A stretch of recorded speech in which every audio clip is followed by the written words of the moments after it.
बिस्मिल्लाहिर्रहमानिर्रहीम। अस्सलाम वालेकुम। पिछले मॉड्यूल में हमने देखा था कि इंस्टेंस वेरिएबल्स और इंस्टेंस मेथड्स क्या होते हैं। तो जब भी हम किसी क्लास को डिफाइन करते हैं तो हम सेल्फ के कीवर्ड को यूज करके इंस्टेंस वेरिएबल्स भी बना सकते हैं और इंस्टेंस मेथड्स बना सकते हैं जो उन इंस्टेंस वेरिएबल्स को एक्सेस करते हैं। इस मॉड्यूल के अंदर हम देखेंगे कि इन इंस्टेंस वेरिएबल्स को और इंस्टेंस मेथड्स को हम एक्सेस कैसे कर रहे हैं। जुपिटर नोटबुक की तरफ हम आते हैं और यहाँ पे हम वो एग्जांपल देखते हैं जो हमने लास्ट टाइम देखी थी, जो कि स्टूडेंट क्लास की एग्जांपल थी। इसके अंदर हमारे पास 3 इंस्टेंस वेरिएबल थे, नेम, एज और ग्रेड। और ये हमें कैसे पता लगता है कि ये इंस्टेंस वेरिएबल है? Self dot name, self dot age और सेल्फ डॉट ग्रेड से। और 3 ही हमारे पास इंस्टेंस मेथड्स हैं, जिनमें से एक तो कंस्ट्रक्टर है और बाकी 2 जो हैं वो नॉर्मल मेथड है। और ये कैसे पता लगा कि ये इंस्टेंस मेथड है? इनके अंदर भी तीनों में पहला आर्गुमेंट जो है वो सेल्फ का ही पास हो रहा है। और ये सेल्फ क्या है?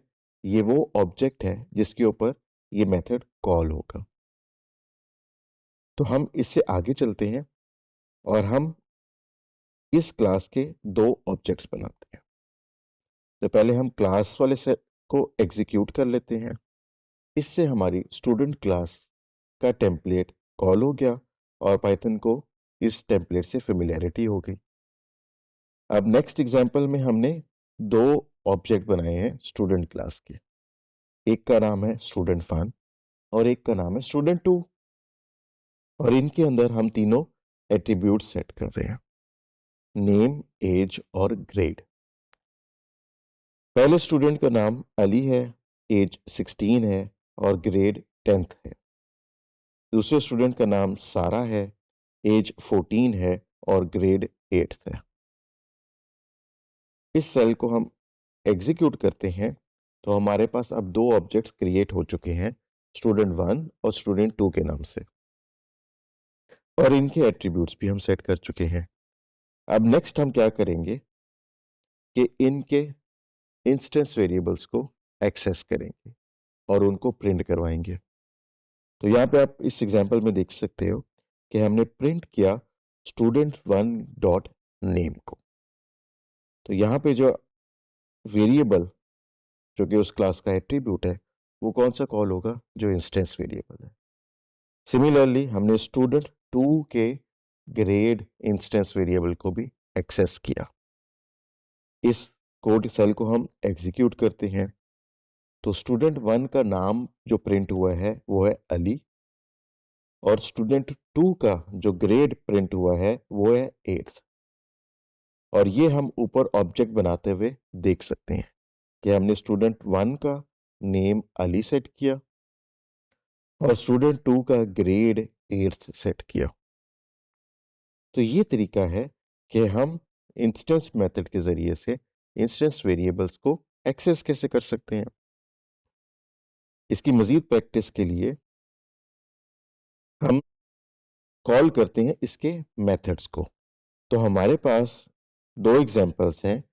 पहले केस में हम स्टूडेंट 1 के डिस्प्ले इन्फो के मेथड को कॉल कर रहे हैं और हमें ऊपर पता है कि डिस्प्ले इन्फो का जो फंक्शन है ये तीनों इंस्टेंस वेरिएबल्स को प्रिंट कर देता है।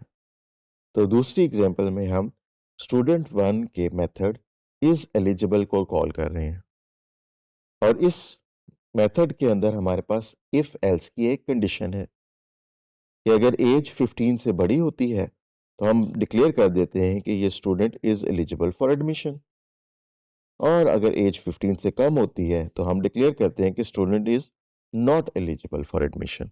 तो हम इस कोड सेल को एग्जीक्यूट करते हैं। तो यहाँ पे हम देख सकते हैं कि पहला जो मेथड कॉल हुआ उसने तीनों इंस्टेंस वेरिएबल्स को प्रिंट कर दिया। स्टूडेंट 1 का नाम अली है, स्टूडेंट 1 की एज 16 है और स्टूडेंट 1 का ग्रेड 10th है।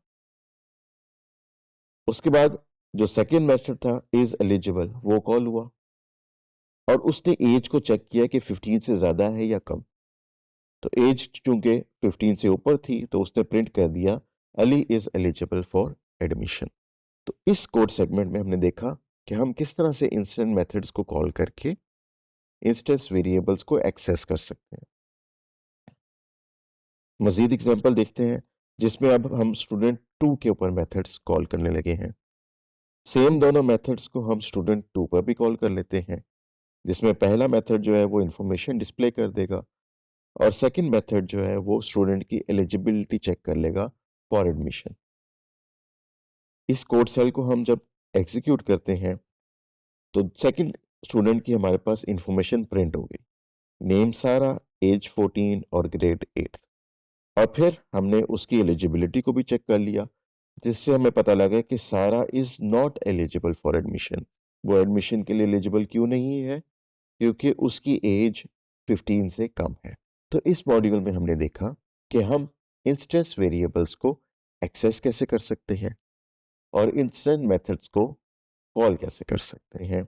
इंस्टेंस मेथड्स जो हैं वो ऑब्जेक्ट के लिए स्पेसिफिक होते हैं और they are a good programming practice, ताकि हर ऑब्जेक्ट का डाटा अलहदा रहे, हर ऑब्जेक्ट अपने स्पेसिफिक डाटा को कंटेन करे।